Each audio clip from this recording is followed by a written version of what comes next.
इसी बीच एक और बड़ी खबर सामने आ रही है। इजराइल को ईरान के सुप्रीम लीडर खमेनी की धमकी। इजराइल ने दर्दनाक रास्ता चुना है। खमेनी की तरफ से कहा गया इजराइल को खामियाजा भुगतना होगा।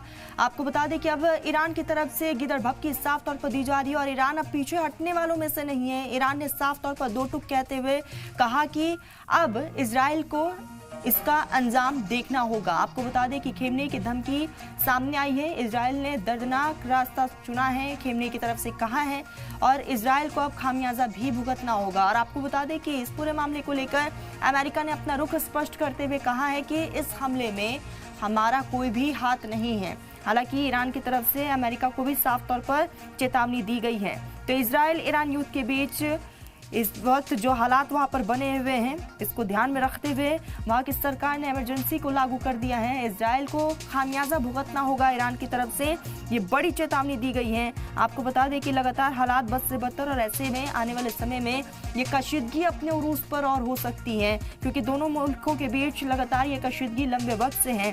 इजराइल के प्रधानमंत्री बेंजामिन नेतन्याहू ने कहा है कि ईरान पर किया गया हमला पूरी तरह से सफल रहा है। उन्होंने अपने देशवासियों को सतर्क रहने की भी अपील की है।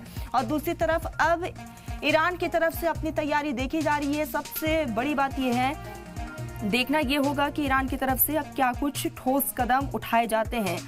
आपको बता दें कि यहां पर यह बड़ा हमला हुआ है। इजराइल की तरफ से ईरान पर यह हमला किया गया।